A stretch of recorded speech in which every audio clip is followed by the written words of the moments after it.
Hi hello ಸ್ನೇಹಿತರೆ, welcome back to my channel. Varahi ದೇವಿಯ ಸ್ಮರಣೆ ಮಾಡ್ತಾ ವಿಡಿಯೋ ಶುರು ಮಾಡ್ತಾ ಇದ್ದೀನಿ.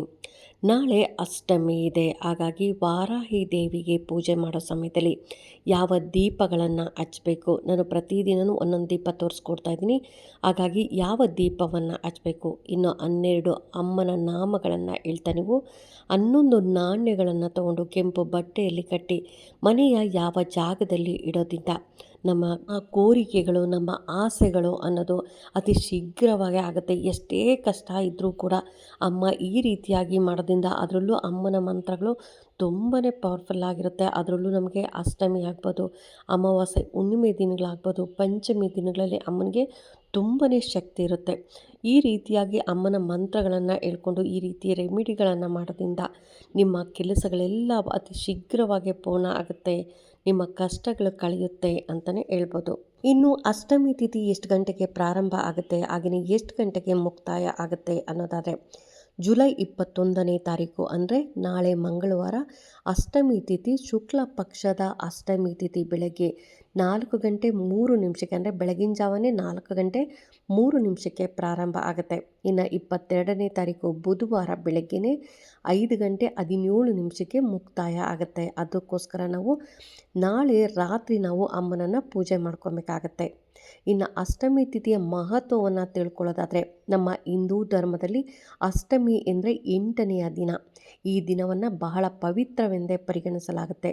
ಮುಖ್ಯವಾಗಿ ವಾರಾಹಿ ದೇವಿಗಾಗ್ಬೋದು, ದುರ್ಗಾ ದೇವಿಗೆ ಅಷ್ಟಮಿ ತಿಥಿಗಳಲ್ಲಿ ಪೂಜೆ ಮಾಡೋದ್ರಿಂದ ನಮ್ಮ ಕಷ್ಟಗಳು, ನಮ್ಮ ಅನಿಸಿಕೆಗಳು, ನಮ್ಮ ಬೇಡಿಕೆಗಳು ಅತಿ ಶೀಘ್ರವಾಗಿ ನೆರವೇರುತ್ತೆ ಅಂತ ಹೇಳ್ಬೋದು. ಇನ್ನು ಅಷ್ಟಮಿ ತಿಥಿಯಂದು ನಾವು ಯಾವ ರೀತಿಯಾಗಿ ಪೂಜೆ ಮಾಡ್ಕೊಬೇಕು ಅಂತ ಕೂಡ ತಿಳಿಸ್ಕೊಡ್ತಾ ಇದ್ದೀನಿ. ಇದು ನಿನ್ನೆ ನಾನು ಪೂಜೆ ಮಾಡ್ಕೊಂಡಿರುವಂಥದ್ದು, ಅಂದರೆ ನಲ್ಲಿಕಾಯಿ ದೀಪಾರಾಧನೆ ನಿನ್ನೆ ಮಾಡಿದೆ. ಇವತ್ತು ನಾನು ತುಪ್ಪದ 2 ದೀಪಾರಾಧನೆಗಳನ್ನು ಮಾಡ್ತೀನಿ. ಸೋಮವಾರ, ಮಂಗಳವಾರ ನಾಳೆ ಅಷ್ಟಮಿ ಇರೋದ್ರಿಂದ ನಾನು ಅಕ್ಕಿ ಹಿಟ್ಟಿನ ದೀಪಾರಾಧನೆ ಮಾಡ್ತೀನಿ. ಎಷ್ಟು ದೀಪಗಳನ್ನು ಮಾಡಬೇಕು ಅನ್ನೋದಾದರೆ 2 ದೀಪಗಳನ್ನು ಮಾಡಬೇಕು. ಸ್ವಲ್ಪ ಅಕ್ಕಿ ಹಿಟ್ಟನ್ನು ತಗೊಳ್ಳಿ. ಅಕ್ಕಿ ಹಿಟ್ಟು ತೊಗೊಂಡು ಅದಕ್ಕೆ ಹಾಲು ಅಥವಾ ನೀರನ್ನು ಮಿಕ್ಸ್ ಮಾಡಿ ಗಟ್ಟಿಯಾಗಿ ಕಲಿಸ್ಕೊಬೇಕಾಗುತ್ತೆ. ಏಕೆಂದರೆ ದೀಪ ಮಾಡೋದಲ್ಲ, ಅದಕ್ಕೋಸ್ಕರ ಸ್ವಲ್ಪ ಗಟ್ಟಿಯಾಗಿ ಕಲಿಸ್ಕೊಬೇಕಾಗತ್ತೆ. ನಂತರ ಅದನ್ನು ನಾವು ದೀಪದ ಆಕಾರವಾಗಿ ಮಾಡಿಕೊಂಡು ಅದಕ್ಕೆ ಒಂದು ತಟ್ಟೆಯಲ್ಲಿ ಒಂದು ವೀಳ್ಯದೆಲೆ ಆಗಲಿ, ಅಥವಾ ನೀವು ದಾಸವಾಳದ ಹೂವಿನ ಎಲೆ ಅಥವಾ ಪಾರಿಜಾತ ಹೂವಿನ ಎಲೆಯ ಮೇಲೆ 2 ಎಲೆಯನ್ನು ತಗೊಂಡು ತಟ್ಟೆಯಲ್ಲಿ ಇಟ್ಕೊಂಡು 2 ದೀಪಗಳನ್ನು ಅದರ ಮೇಲೆ ಇಟ್ಕೊಂಡು ಆ ದೀಪಗಳಿಗೆ ಅರಿಶಿಣ ಕುಂಕುಮವನ್ನು ನೀವು ಇಡಬೇಕಾಗತ್ತೆ. ನಂತರ ನೀವು ಆ ದೀಪಗಳನ್ನು ರೆಡಿ ಮಾಡಿಕೊಂಡು ಸೈಡಲ್ಲಿ ಇಟ್ಕೊಳ್ಳಿ. ಇನ್ನು ದೇವ್ರ ಮನೇಲಿ ಈ ದಿನ ನೀವು ಯಾವುದಾದ್ರೂ ಪ್ರಸಾದ, ನೀವು ಸಿಹಿ ತಿಂಡಿ ಹಾಕ್ಬೋದು, ಅಥವಾ ತರಕಾರಿ ಹಾಕ್ಬೋದು, ಅಥವಾ ಹಣ್ಣು ಹಾಕ್ಬೋದು, ಅಥವಾ ಭೂಮಿ ಒಳಗಡೆ ಬೆಳೆಯುವಂಥ ತರಕಾರಿಗಳಿರ್ಬೋದು, ಅಥವಾ ಪಾನಕ ಅಂತೂ ಪ್ರತಿದಿನ ಇಡಲೇಬೇಕಾಗತ್ತೆ. ಅದ್ರ ಜೊತೆ ಯಾವುದಾದ್ರೂ ಪ್ರಸಾದ ಅಥವಾ ಡ್ರೈ ಫ್ರೂಟ್ಸ್ನೂ ಕೂಡ ಇಡ್ಬೋದು ಸ್ನೇಹಿತರೆ. ಈ ರೀತಿಯಾಗಿ ಇಟ್ಟ ನಂತರ ನೀವು ಪೂಜೆಗೆಲ್ಲ ರೆಡಿ ಮಾಡಿ, ನಂತರ ದೇವ್ರ ಮನೇಲಿ ಒಂದು ಚಾಪೆ ಅಥವಾ ಮಣೆ ಹಾಕ್ಕೊಂಡು ದೇವ್ರ ಮನೇಲಿ ಕೂತ್ಕೊಳ್ಳಿ. ಅಮ್ಮನ ಫೋಟೋ ಇದ್ದರೆ ಅಮ್ಮನ ಫೋಟೋಗೆ ಪೂಜೆ ಮಾಡಿ, ಇಲ್ಲ ಅಂತಂದರೆ ನೀವು ವಿಗ್ರಹ ಆದರೆ ವಿಗ್ರಹಕ್ಕೆ, ಇಲ್ಲ ಅಂದರೆ ಮಾಮೂಲಿ ನಾನು ತಿಳಿಸಿದಾಗೆ ಮಾಮೂಲಿ ನೀವು ಒಂದು ದೀಪವನ್ನು ಹಚ್ಚಿ ದೀಪದಲ್ಲೂ ಕೂಡ ನೀವು ಅಮ್ಮನನ್ನು ಆಹ್ವಾನ ಮಾಡಿ ಅಮ್ಮನಿಗೆ ಈ ಮಂತ್ರಗಳನ್ನು ಹೇಳ್ತಾ ಪೂಜೆಯನ್ನು ಮಾಡಬೇಕಾಗತ್ತೆ. ಇನ್ನು ಅದ್ರ ಜೊತೆ ನಾನು ನಾಣ್ಯಗಳನ್ನು ತಿಳಿಸ್ಕೊಟ್ಟಿದ್ದೆ. 1 ರೂಪಾಯಿ ನಾಣ್ಯವನ್ನು ತೊಗೊತೀರಿ ಅನ್ನೋದಾದರೆ 11 ನಾಣ್ಯಗಳನ್ನು ತೊಗೊಳ್ಳಿ. ಅಥವಾ 5 ರೂಪೀಸ್ ನಾಣ್ಯ ತೊಗೊತೀನಿ ಅಂದರೆ ಅದನ್ನು ಕೂಡ ಬರೀ 5 ರೂಪೀಸ್ ನಾಣ್ಯನೇ ತೊಗೊಬೇಕಾಗತ್ತೆ. ಅಥವಾ 2 ರೂಪೀಸ್ ತೊಗೊತೀನಿ ಅಂದರೆ 2 ರೂಪೀಸ್ ತೊಗೊಳ್ಳಿ. ಒಂದೇ ಥರದ ನಾಣ್ಯಗಳನ್ನು, ಅಂದರೆ 1 ರೂಪಾಯಿ, 2 ರೂಪಾಯಿ, ಅದು 5 ರೂಪೀಸು ನಾಣ್ಯಗಳನ್ನು ನೀವು 11 ನಾಣ್ಯಗಳನ್ನು ತೊಗೊಬೇಕಾಗತ್ತೆ. ಇನ್ನು ಚೆನ್ನಾಗಿರುವಂಥ ಒಂದು ಕೆಂಪು ಬಟ್ಟೆಯನ್ನು ಕೂಡ ತೊಗೊಳ್ಳಿ. ಏಕೆಂದರೆ ಅದು ಯೂಸ್ ಮಾಡಿರಬಾರ್ದು, ಹೊಸ ಬಟ್ಟೆನ ನೀವು ತೊಗೊಬೇಕಾಗತ್ತೆ. ಸ್ವಲ್ಪ ಚಿಕ್ಕದಾಗಿರೋ ಬಟ್ಟೆ ತೊಗೊಂಡ್ರೆ ಸಾಕು. ಬ್ಲೌಸ್ ಪೀಸ್ ಇರುತ್ತಲ್ಲ, ಬ್ಲೌಸ್ ಪೀಸಲ್ಲಿ ತೊಗೊಬೋದು, ಅಥವಾ ಇದಕ್ಕೆ ಅಂತಲೇ ಒಂದು ಹೊಸ ಬಟ್ಟೆ ತೊಗೊಂಬಂದು ಇಟ್ಕೊಂಡ್ರೆ ತುಂಬಾ ಅನುಕೂಲ ಆಗುತ್ತೆ. ದೇವ್ರ ಮನೇಲಿ ಒಂದು ಚಾಪೆ ಮಣೆ ಹಾಕ್ಕೊಂಡು ಕೂತ್ಕೊಂಡ ಮೇಲೆ ನೀವು ಎದ್ದೇಳಕ್ಕೆ ಹೋಗಬೇಡಿ. ಎಲ್ಲ ಪೂಜೆ ಆದ ನಂತರನೇ ಎದ್ದೇಳಬೇಕಾಗತ್ತೆ, ಮಧ್ಯೆ ಮಧ್ಯೆ ಹೇಳಕ್ಕೆ ಹೋಗಬೇಡಿ. ಅದಕ್ಕೋಸ್ಕರ ಎಲ್ಲವನ್ನು ನೀಟಾಗಿ ಜೋಡಿಸ್ಕೊಂಡು ನೀವು ದೇವ್ರ ಮನೇಲಿ ಇಟ್ಕೊಂಡು ನಂತರ ನೀವು ಪೂಜೆಗೆ ಕೂತ್ಕೊಬೇಕಾಗತ್ತೆ. ಇನ್ನು ಕೂತ್ಕೊಂಡ್ಮೇಲೆ ದೀಪಗಳನ್ನು ಹಚ್ಚಿ, ನೀವು ಏನು ಅಕ್ಕಿ ಹಿಟ್ಟಿನ ದೀಪ ಇತ್ತಲ್ಲ, ಅಕ್ಕಿ ಹಿಟ್ಟಿನ ದೀಪ ಅದ್ರ ಜೊತೆ ಇನ್ನು 2 ದೀಪಗಳನ್ನು, ಅಂದರೆ ಅಮ್ಮನ ಆ ಕಡೆ ಈ ಕಡೆ 2 ದೀಪಗಳನ್ನು ಹಚ್ಚೋದು. ಹಾಗೆಯೇ ನೀವು ಅಕ್ಕಿ ಹಿಟ್ಟಿನ ದೀಪವನ್ನು ಹಚ್ಚಬೇಕಾಗತ್ತೆ. ಇನ್ನು ಅಕ್ಕಿ ಹಿಟ್ಟಿನ ದೀಪ ಹಚ್ಚಿ ದೀಪದಲ್ಲಿ ಯಾವ ವಸ್ತು ಹಾಕಬೇಕು ಅನ್ನೋದಾದರೆ, ನಿಮಗೆಲ್ಲರಿಗೂ ಗೊತ್ತಿರುವಂಥದ್ದು ತುಂಬಾ ಸುವಾಸನೆ ಸ್ಮೆಲ್ ಇರುತ್ತೆ, ತುಂಬ ಚೆನ್ನಾಗಿರುತ್ತೆ. ಯಾವುದದು ಅನ್ನೋದಾದರೆ ಜಾವತ್ ಪೌಡರ್. ತುಂಬ ಸಾರಿ ತೋರಿಸಿದ್ದೀನಿ. ಇದನ್ನು ಕಳಸದಲ್ಲೂ ಕೂಡ ಹಾಕ್ತಾರೆ, ಹಾಗೆಯೇ ದೀಪದಲ್ಲೂ ಕೂಡ ಹಾಕ್ತಾರೆ. ಅದ್ರ ಜೊತೆ ಸಿನಮಿನ್ ಪೌಡರ್ ಅಂದರೆ ಚಕ್ಕೆ ಪೌಡರನ್ನು ಕೂಡ ಹಾಕಬೇಕಾಗತ್ತೆ. ಸ್ವಲ್ಪ ಒಂದೊಂದು ಪಿಂಚ್ ಆಗಷ್ಟು ಚಕ್ಕೆ ಪೌಡರು, ಒಂದು ಪಿಂಚ್ ಆಗಷ್ಟು ನೀವು ಈ ಜಾವತ್ ಪೌಡರನ್ನು ಹಾಕಬೇಕಾಗತ್ತೆ. ಈ ರೀತಿಯಾಗಿ ನೀವು ಅಕ್ಕಿ ಹಿಟ್ಟಿನ ದೀಪಗಳನ್ನು ಮಾಡಿ ದೀಪ ಹಚ್ಚಿದಾದ ಮೇಲೆ ನೀವು ಆ ಪೌಡರನ್ನು ಹಾಕಬೇಕು ಸ್ನೇಹಿತರೆ. ಅದಕ್ಕೆ ಮುಂಚೆ ಹಾಕಕ್ಕೆ ಹೋಗಬೇಡಿ. ದೀಪಕ್ಕೆ ಆದಷ್ಟು ತುಪ್ಪವನ್ನು ಹಾಕಿ ದೀಪವನ್ನು ಹಚ್ಚಿ ಹೂಗಳಿಂದ ಅಲಂಕಾರವನ್ನು ಮಾಡ್ಕೊಬೇಕಾಗತ್ತೆ.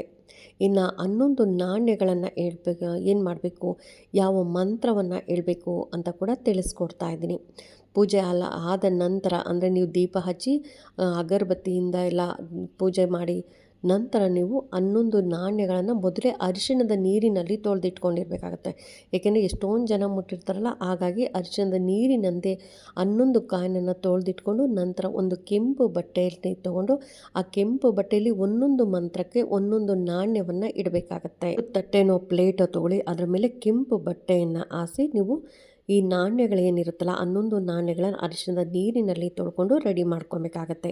ಇನ್ನು ದೀಪಗಳೆಲ್ಲ ಹಚ್ಚಿ ಆದಮೇಲೆ ನೀವು ಪೂಜೆ ಆದಮೇಲೆ ನೀವು ವಾರಾಹಿ ಅಮ್ಮನನ್ನು ನೆನೆದು, ಅಮ್ಮ ನನಗೆ ಈ ಥರ ಕಷ್ಟ ಇದೆ, ನನ್ನ ಕಷ್ಟಗಳನ್ನೆಲ್ಲ ಬಗೆಹರಿಸಮ್ಮ ಅಂತ ನಿಮಗೇನು ಕಷ್ಟ ಇರುತ್ತೋ ಅದನ್ನೆಲ್ಲ ಇಳ್ಕೊತ ಒಂದೊಂದು ವಾರಾಹಿ ಅಮ್ಮನ ನಾಮಕ್ಕೆ ಒಂದೊಂದು ನಾಣ್ಯವನ್ನು ಆ ಕೆಂಪು ಬಟ್ಟೆಯಲ್ಲಿ ಇಡಬೇಕಾಗತ್ತೆ. ಇಲ್ಲಿ ನಾನು ಅಮ್ಮನ ನಾಮಗಳನ್ನು ಕೂಡ ತಿಳಿಸ್ಕೊಡ್ತಾ ಇದ್ದೀನಿ, ಅದ್ರ ಜೊತೆ ಅದರ ಅರ್ಥವನ್ನು ಕೂಡ ತಿಳಿಸ್ಕೊಡ್ತಾ ಇದ್ದೀನಿ ಸ್ನೇಹಿತರೆ. ಒಂದು ನಾಣ್ಯವನ್ನು ತಗೊಳ್ಳೋದು, ಅಮ್ಮನ ನಾಮವನ್ನು ಎಳೆದು ಆ ತಟ್ಟೆಯಲ್ಲಿ ಇಡೋದು. ಈ ರೀತಿಯಾಗಿ ನೀವು 11 ನಾಣ್ಯಗಳನ್ನು 11 ನಾಮಗಳನ್ನು ಹೇಳ್ತಾ ಆ ಕೆಂಪು ಬಟ್ಟೆ ಒಳಗಡೆ ಇಡಬೇಕಾಗತ್ತೆ. ನೋಡಿ, ಹೀಗಿದೆ 12 ಅಮ್ಮನ ನಾಮಗಳು. ಸ್ಕ್ರೀನ್ ಮೇಲೆ ಕೂಡ ಬರ್ತಾ ಇದೆ. ಒಂದು ನಾಣ್ಯವನ್ನು ತಗೊಳ್ಳೋದು, ಓಂ ಪಂಚಮ್ಮೇ ನಮಃ ಅನ್ನೋದು ನೀವು ಆ ಕೆಂಪು ಬಟ್ಟೆಯ ಮೇಲೆ ಇಡೋದು. ಓಂ ಪಂಚಮ್ಮೇ ನಮಃ ಅನ್ನೋದರ ಅರ್ಥ ಏನು ಅಂದರೆ ಲಲಿತಾ ದೇವಿಯ ಸೈನ್ಯದ ಪ್ರಮುಖ ದೇವತೆ. ಇನ್ನು ಎರಡನೆಯದು ಓಂ ದಂಡನಾಥಾಯೇ ನಮಃ ಅಂದರೆ ಸೈನ್ಯದ ದಂಡನಾಯಕಿ, ಸೇನಾಪತಿ. ಮೂರನೇದು ಓಂ ಸಂಕೇತಾಯೇ ನಮಃ ಅಂದರೆ ರಹಸ್ಯ ಸಂಕೇತಗಳನ್ನು ಸೂಚಿಸುವವಳು. ನಾಲ್ಕನೇದು ಓಂ ಸಮಯೇಶ್ವರ್ಯೇ ನಮಃ, ಸಮಯ ಮತ್ತು ನಿಯಮಗಳ ಒಡತಿ.